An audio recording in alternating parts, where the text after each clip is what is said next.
All right, we have made it to week 6 of the college football season. Jared and Pete with you again here on the Lineup Show. Pete, it's crazy because we get to this point in the season, and it feels like we still haven't really learned what these teams are yet. We're almost halfway through the year. Well, we kind of learned that there's just no killer. I mean, Oregon's close, but we don't have an Ohio State of last year. I know. They ended up losing twice, but they were winning the national title. And it wasn't a Michigan of the year before, and you don't have one of those Alabama teams or one of those Georgia. I mean, Georgia doesn't look good. Alabama's obviously flawed.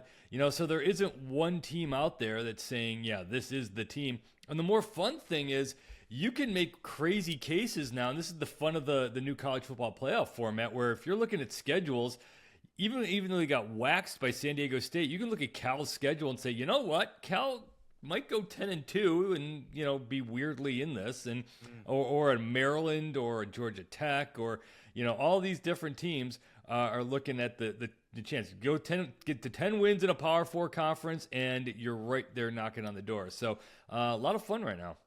Yeah, so the way I see it is I think there's 4 really good teams. Not great, but 4 really good teams that to me are the contenders. Oregon, Bama, Ohio State, and Georgia. Like I kind of put them in a top tier. And then I think there's a gap, and then there's a mess, frankly, after that. I don't know who is kind of... Put your Penn State people in there. You're being nice. No, you're being Penn State nice. does not deserve to be in the top tier. Yes, it does. Yeah, that was a great game. They showed a gut check level to get back in the game, just so happened to lose in overtime. Or I would actually take out Georgia and put Penn State in your thing. Really?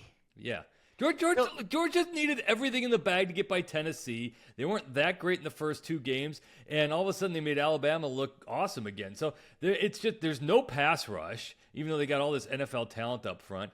I'm just not a full-on believer yet. I know Georgia's going to get there. They'll get to the playoff, but definitely Oregon, definitely Ohio State. And then Penn State, talent-wise, they're there. I mean, again, you lost in double OT. Soft, Pete.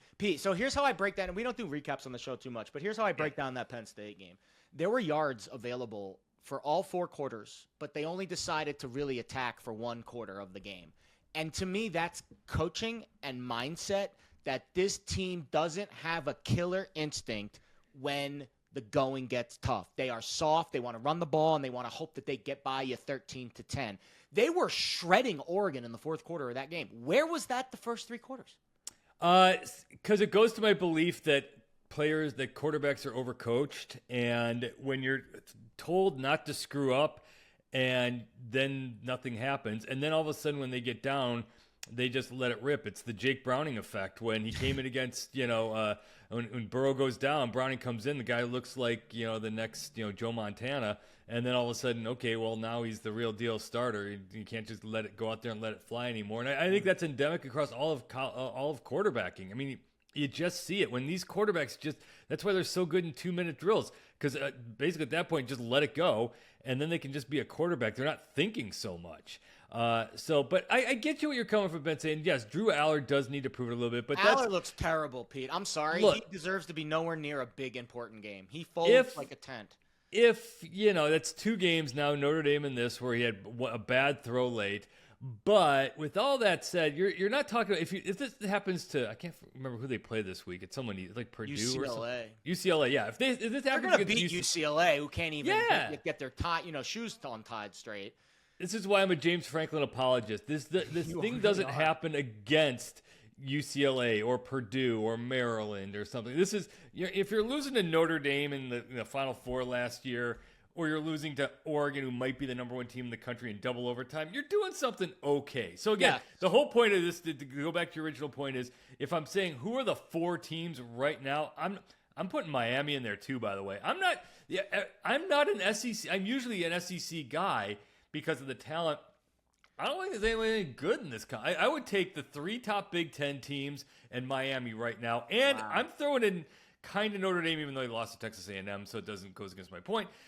I mean, Alabama's right there, Georgia's there, but I don't think they're quite at that national title level looking-wise yet. I'll be honest. When I watched Ty Simpson, so to go against the point you made about not playing with urgency, go watch the first half of Bama at Georgia. They were shredding Georgia's defense. They were absolutely dialing up explosives left and right. But that's Kalen DeBoer. So that's his offensive But that's my style. point. That's my point. Yeah, but big time coach in a big game doesn't shy away from the moment. James Franklin is a pansy in these moments. He's a pansy. Coach is scared in these moments.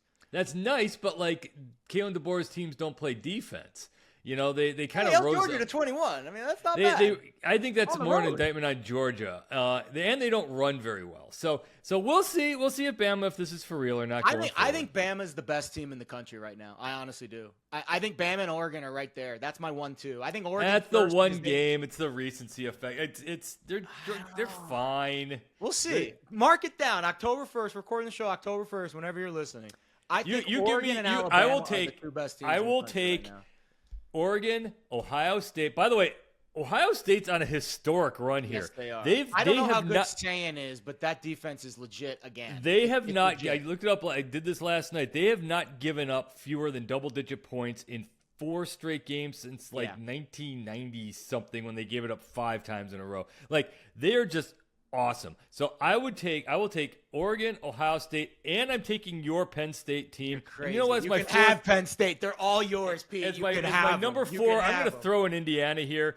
Actually, I'm not throwing Indiana. Give me those top 3 against the field, and I will take those top 3. All right, I'll take. So look, this is a fun game. I like this. I want 4 teams. I want Oregon, Bama, Ohio State, Georgia. Oh no, you can't take my Oregon. You can't. You got. I got. Those are my 3. So Oregon, Penn State. Well, you're taking the 3 best teams. That's the point. That is entirely my point. I'm taking the 3.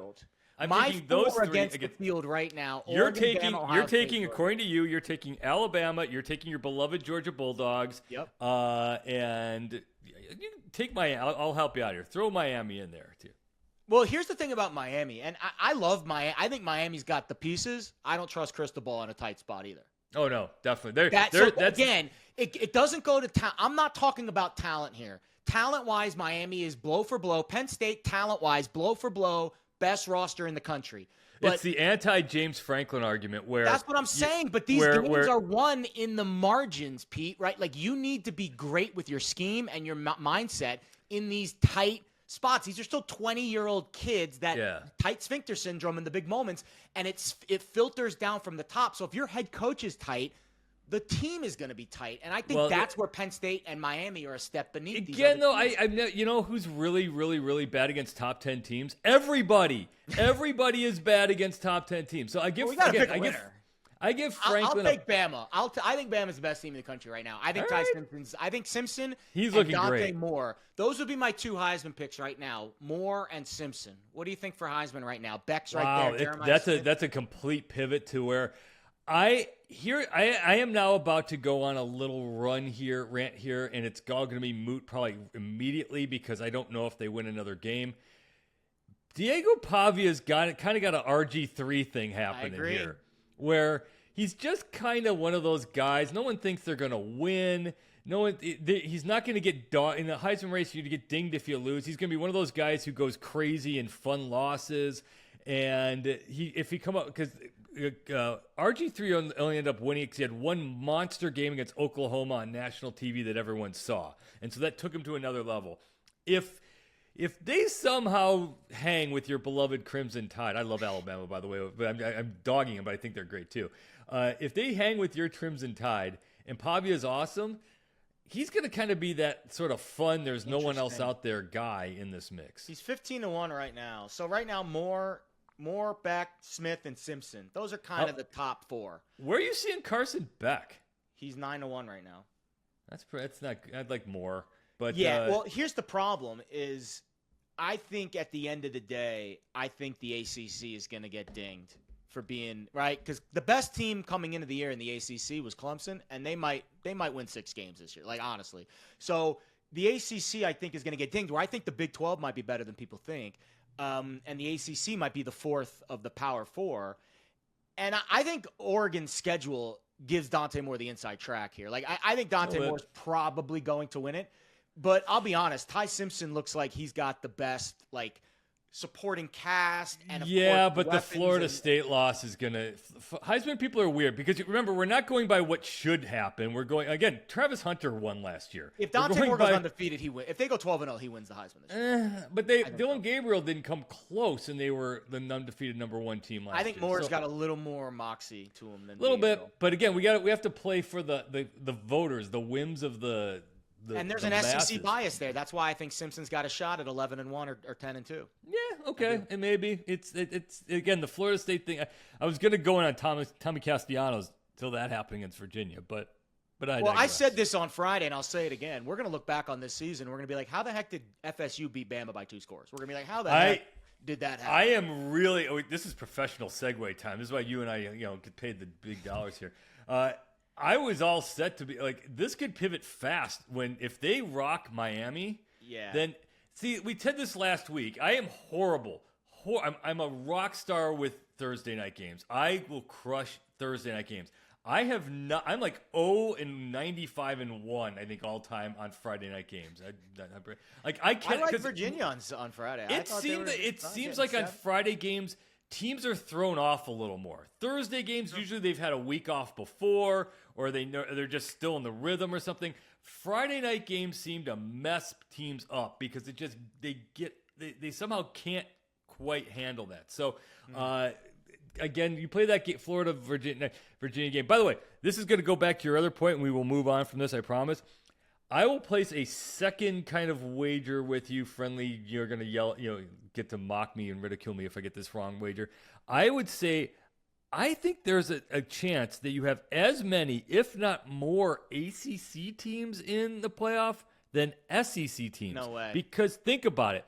You don't get in if you don't have 10 wins. Not this year.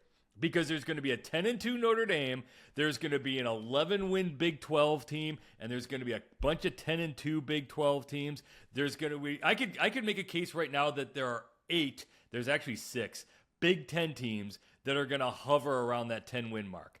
So you're going to have the SEC beating each other up. You're going to have Miami, I think, is going to have at least 11 wins, probably go 12-0. Georgia Tech's the one that I think gets in. Georgia Tech, again, Cal's not getting in, but Louisville under the radar here in terms of this. They have a big game this week against Virginia. I think the ACC is going to cannibalize itself too, because I think at the end of the day there aren't any great teams in that conference besides Miami, and that usually means you're going to get some upsets.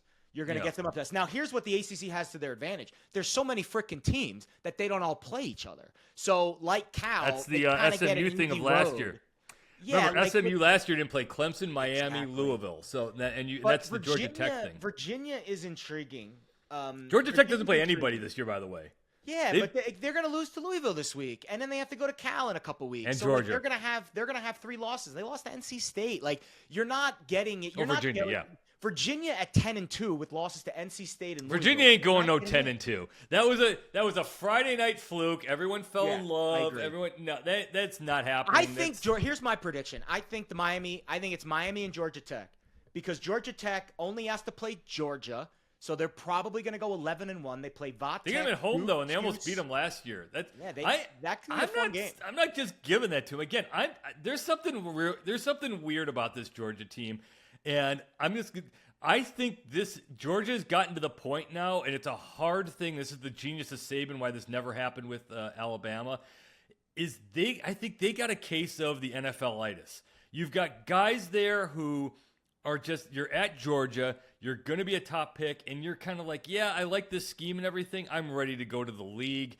And I think they're young, Pete. So that's my read on Georgia. My read on Georgia is they're all freshmen and sophomores, and they're going to keep improving throughout the course of the season. I actually think this is a good buy low spot for Georgia. I think Georgia's going to be a top 8 playoff team. I don't know if they win it, but again, I think they're in my top 4 right now. Because we haven't talked about, again, professional segue move here. We haven't talked about in the game that I'm kind of weirdly thinking this could be a quirk. I've been wrong on most of these this year. This was my off-season Mississippi State's going to beat Arizona State thing. I'm scared to death of Texas versus Florida. Good game. Florida's bad, but they're bad. Like, there's your margins. There's their but they're playing for, inspired defensively right now. Yes, they're but for a few things here and there. How was the play? But how they're but for a couple things. Florida is just good enough to hang tight. We don't know anything about Texas yet. No idea. They haven't played a meaningful game in a month. And here's the really funky part. They only have one home game between 2 weeks ago and November 22nd. They have 4 straight games, because you're including the Red River Shootout rivalry, whatever you're calling it, in that mix. You only have 4. You have 4 straight games away from home. Then they get Vanderbilt at home, and then they go back on the road to, I think, Georgia after all this. I've said this is my call-off season. They're not going to the playoff. Texas. No, I don't have Texas in the playoff right now. No, especially very good because I think they're going to lose to Georgia, and I think they could lose if Mateer is back, which I don't think he will be. But there's a lot of things, and this is one of those games where Florida at home. We saw it a couple years ago against Tennessee, where, like you said, the defense rises up and is inspired. This is a Florida's off the bye, trap. They're off the bye, right? So I make this game 6.5. So the fact that it's basically right on the number tells me that and the total's super low, tells me that I'm probably and I'm lower on Texas than the market is. Tells me that there's probably going to be some money at some point that gets this to 7. And at 7, right? I know you hate the key number talk, but at 7, I think I would bet Florida +7. I think that's a bet for me. But you're right. I do hate it when we're talking about a half point here or there in college, except when you have a point total of 41. Because because if you have a low point total, you're assuming it's going to be a low scoring, tighter game. Agreed. So unless you're thinking that it's going to be 30-3 Texas, which it might be, you know what? There is a chance, of course, there is a chance that all of a sudden they're like, all right, enough of this, and Arch looks like a Manning, and they come out, and Florida's sad. I think there's something wrong with him in his mind. I don't think it's physical right now. I think it's mental. I'm going, again, this is my overcoach theory. I think this dude from birth has been so badly overcoached. Not badly, because it's Manning's and but you go to every single academy, you've got art, you've got uncles, you've got family members, you've got grandpa, you've got Steve Sarkisian.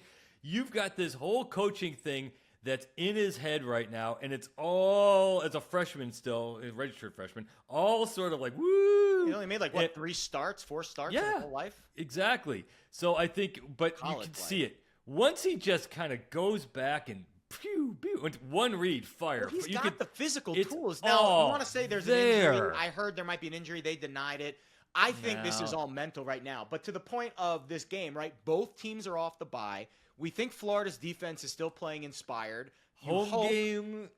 You hope that they're playing inspired. I think it's 7. I would bet Florida. I don't have a play on the game right now as of Wednesday, but if we see a 7 at any point during the week, I know it was higher earlier, got bet down through the key, and now we're kind of sitting in that 6. I came this dry. I came to the dance. I suppose I better go out there and disco. I better just flat out say Florida's winning outright. So I'll just go with it. I think Florida plus the point. If you can find a Florida +7 out there, I think that's a great bet. All right, the other 2 teams in the state of Florida that were highly regarded heading into the year, playing each other this week. Miami's about a 4.5 point favorite on the road in Tally. I think you just take Miami and because my cap on Florida State is they're not as good as that Bama win. They are not that good. They are not as bad as losing to Virginia. I think there's somewhere in between, but I don't think there's a bounce back because I'll be honest, I think Miami's bigger, faster, stronger, and I think Miami's going to be very, very up for this game. You hit the nail on the head before. And again, this goes to the James Franklin thing where, okay, James Franklin loses to Oregon, he loses to Notre Dame, he doesn't lose to Purdue and Maryland. Mario Cristobal doesn't lose this game. He loses to Syracuse. Like, there's Georgia Tech when he doesn't literally last year they blew the college football playoff by losing to the Orange. They lose at SMU. You look at the schedule, they're going to be favored by double digits the rest of the way, including home at against Louisville. They rise up and rock in the biggest of big games. It was always the November Arizona thing. like Oregon for years, there was always that Thursday night or Friday night Arizona or Arizona State game, and Oregon would go down there and Justin Herbert couldn't play dead, or there's always something weird when it came to Oregon in general. Then Cristobal took over and he kept the tradition going.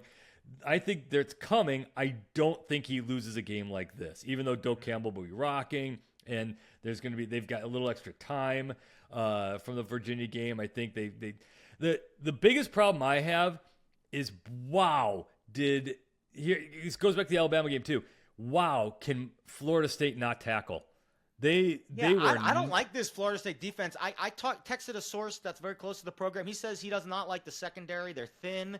They got kind of this like bend and then break mentality, I think, in the back. Those are bad things. But again, and that was the problem with Alabama, because Alabama doesn't run necessarily. Yeah. That's a pass first. So that was a weird game too, right? It was a weird game. It was week 1. You had Malzahn had all that time to prepare. Week 1 with, again, this is why you got to be out of your damn fool mind to schedule a game in Columbus, Ohio, or Tallahassee to start the season. So, like, if you gave Bama a week just against Central Cupcake Directional State, they play Florida State in week 2, I think they win that game. If they had the result flip, right? I think they played ULM in week 2. If you flip them, play ULM week 1, you play Florida State week 2. Bama's probably 5-0 right now. You and I are saying the exact same thing, and we'll get there faster, which is basically Miami probably should win this game on the road. Yeah. And I think they cover, right? And the spread's under a touchdown, so no key numbers there. Oh, it's only 4.5. That's just. I think you bet Miami. That's not even a rounding error. Just of course. Not even a rounding error. Although the problem is, I'm going to say it right now, why it's 4.5 to people of a certain age who are just, it's instilled in your brain, wide right, wide right, wide right. These games end up being a missed field goal, in historic fashion. If Florida State keeps it close, I tip my cap to Castellanos and to Norvell, but I think Florida State's going to. I think we saw the peak, and I think they're going to continue to kind of. Unless it was the Friday night not interested performance by Florida State, that NFL offensive line Miami has is just going to bury that Seminole front seven. I think Carson Beck, as much as I think of him as he should be in the Heisman race, this is about the running game, and I think they grind it out. And Miami's off the bye too. This is a tough spot for Florida State after that Friday night game where I'm surprised that Squirrel White made it out of the end zone alive after the stampede that he dealt with that Virginia fan base. Don't even get me started on rushing the field. But you're an anti-rushing fieldite? No, I'm fine with rushing the field after the losing team departs the field. You can't trust drunk college kids. You saw one guy flipping off Castellanos. Like, come on, people. Like, have some. Yeah, between that and the Ryder Cup, just fan behavior. I'm fine with fans being rowdy, but you can't trust fans to be eye to eye with the opposing team after they just won. That is asking for trouble. Yeah, or injuries. All of it. So especially right after an emotional game. Yeah. I'm with you. Let the fans leave, or let the team that lost leave the field, and then make an announcement. You can rush the field after the team darts. Give them 30 seconds. There ain't nothing. Let them Although, then on a strictly visceral level, that along with one of the Boston Celtics, one of the 1980s Boston Celtics over Lakers thing, where all of a sudden Michael Cooper misses the shot, and then like the ants came out. Like so that weird. That was the all-time. That was an all-timer, one of one's really college sports field rush. All right, before we get to any random situational spots, the real marquee game of the week's Vandy at Bama. My read on this game, I know it's crazy that I'm actually saying that, but it's a true statement, people. Vandy's 5-0. Florida State, yes, but they are legit. I think this is an over game. To your point about Diego Pavia, I watched some film on Pavia this week. Not only do I love him, but I love the way that they run their offense. They are now hunting explosives, and they've got some dudes who can make plays, right? Yeah. Stowers, the tight end's their best player. They've got a couple of receivers that have some wiggle, and they've got this 5'8" running back named Jamizel Lassiter, a 0-star recruit from Rhode Island. Had no offers, basically. I think he had, Army as, his only offer coming out of high school. Goes to the SEC. He's making plays, and Pavia, man, is a ball player. Whatever it is, Diego Pavia has it. Yeah, and remember, forget Pavia. Every single player on Vanderbilt would not be starting for 100% Alabama. agree. At least they wouldn't be there because if you're recruited by Alabama, you go to Alabama. Even if you're Vanderbilt's a different level of school, but okay, that's neither here nor there. But if they were good enough to play for Alabama, they'd be at Alabama. So you've got far more talent on one side. I'm not going to get in. I don't kind of always believe in it's personal now after we lost last year, because you have a whole slew of, like you said, they're 20-year-old kids. They just want to go back and watch, play video games and stuff. It also helps that Diego Pavia is 38 years old, and he has seen every single thing possible. He's been around for forever. We haven't seen the full force and weight of the Alabama pass rush yet. I think we're about to. I think this screams to me. Maybe it's just my own problems. It's ingrained in my head after years and years and years of Saban. This is one of those that feels like 48-3. Like we're all like, ooh, Vanderbilt. Vandy's not going to even get in the end zone? Ooh, it's Vanderbilt. Ooh. And then Alabama comes out and's like, hey. Well, I agree about Bama's offense. That was cute and all, Vandy, but enough is enough here. The thing about Vandy's offense, though, that is hard to prepare for is they will spam you in RPOs. And the way that Bama plays their zone defense, if you're getting hit hard with RPOs, which is a weakness when you're in zone, especially when you're playing a soft zone, and then all of a sudden you have to make that adjustment to man, that's when I think Vandy will all of a sudden start to hunt some of those deep balls. So I agree. I mean, they're the weaponry. You know how the system works. You know this business as well as anybody. You know that there's no such thing as Vegas is baiting you. There's none of that crap out there. With that said, the 10.5, there's going to be a whole lot of people out there and be like, ooh, 10.5. A lot of people. Vanderbilt. Vandy's going to be a very popular dog this week, no doubt about it. I think this game feels more like 42-21 than it does. Wow. Okay. 48-3. So you're with me. So you're the inherent thought is you start with that Alabama crushes. Bama's getting to 30 minimum in this game. Minimum probably 40. I think honestly, you look at that 24-21 scoreline last week against Georgia. Georgia only gained 49% of available yards. There was a lot of meat left on the bone. Georgia left a lot of points on the board. I'll go out on limbs right now. Vandy's going to score more than Georgia did against Bama last week. Vandy's going to get to 21, if not more than 21 this week. That's my prediction for this game. Now, I think Bama might drop 50 because they're pissed off and they got the offense. But I think Vandy's going to get some points in this game. I do. I think Vandy goes Vandy. We're about to enter like, come on, everybody. This ain't South Carolina. That's not what I see when I watch them on tape. I watch them go into Columbia and run it right down South Carolina's throat. Yeah. With all that said, though, how awesome would it be if Vandy won this game? Oh, they build a statue for Pavia in that Nashville. would just be it's over. Pavia wins the Heisman. Alabama pretty much out of the college football Vandy playoff. Would be 6-0. You're talking about the top 5 Vanderbilt team. Yeah, I mean, top 10 for sure. And the nice part about Vanderbilt, unlike, and I live here in Chicago, Northwestern's like right over there.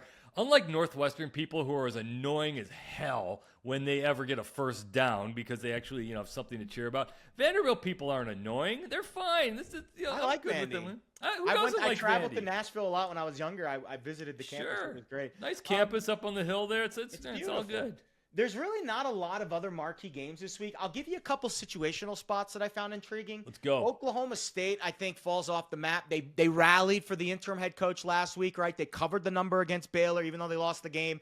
I think they go to the desert this week out there in Arizona, in Tucson, and I think Arizona runs it all over them. And then another one, I think Penn State bounces back. UCLA is a mess right now. They fired the OC. It's the new Heisel kid taking over at OC. So I'm laying a big number with Arizona. I'm laying a big number with Penn State. I feel like both of those situational spots where it's more of a fade of the other team than a bet on the actual team. To your exact point, the fade of the other team. You want to talk about a game where before the season you looked ahead and okay, that's the circle game. That's what America's going to be interested in. Clemson versus Bill Belichick. No one cares. Woo! No one gives two rips about it. I mean, and it's only 14. Clemson goes there and just drop. They get 14 on the first drive somehow. I thought that against Syracuse 2 weeks ago and they got pummeled. Yeah, the different animal. This Carolina, until they do, Carolina has not done anything right so Carolina's far. really bad. The So- easiest, I think the first bet I made in the offseason, Pete, was Carolina under 7.5 wins. That might cash before Thanksgiving. All right, I'm going to throw two quirky ones at you. Under the radar, because all things Big 12 are under the radar. Yep, they are.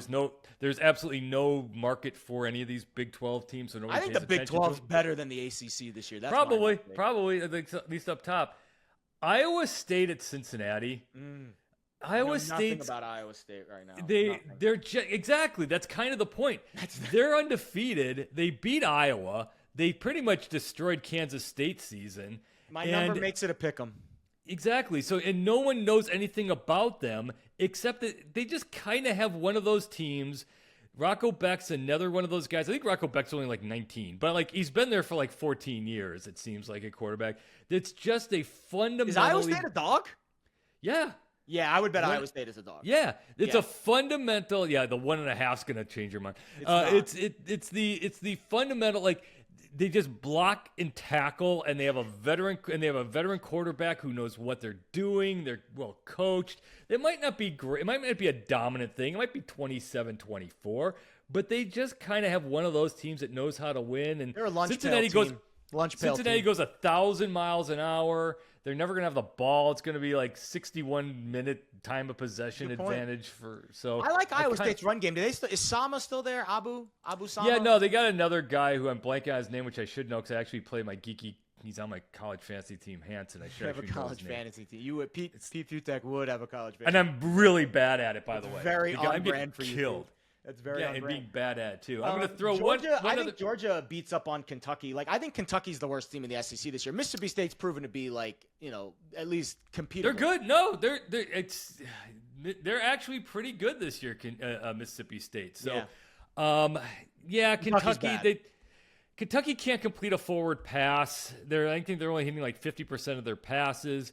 They don't beat Georgia. Last year they pushed them too. Last year, remember that was that 13-12 That's right. That was a game close game last year. that Carson Beck pulled them out of the fire Yeah. in the final seconds. And so Kentucky under Stoops has the ability to do that, but I don't think that's happening in this one.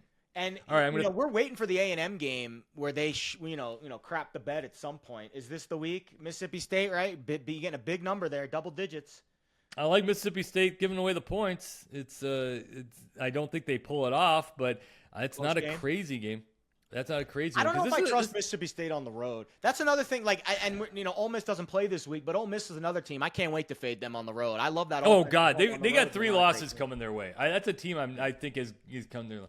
All right, I'm going to be at this game, Parents Weekend, San Diego State. No one's more San Diego State-ish than me. Okay. This defense is killing people. Now, Yeah, they shut down again, Cal a couple weeks ago, right? And they Cal shut- bounced and back. Cal's pretty good. Cal too. that was big because Cal beat Minnesota the week before. The game ended at 3 a.m. East Coast time, and that was my oh my God, no one saw this game because everyone's asleep. But look at Cal's schedule. That was my number one pick of the week. The next week was Cal over San Diego State because San Diego State got destroyed by Washington State, and all of a sudden the defense turned into the 2000 Baltimore Ravens.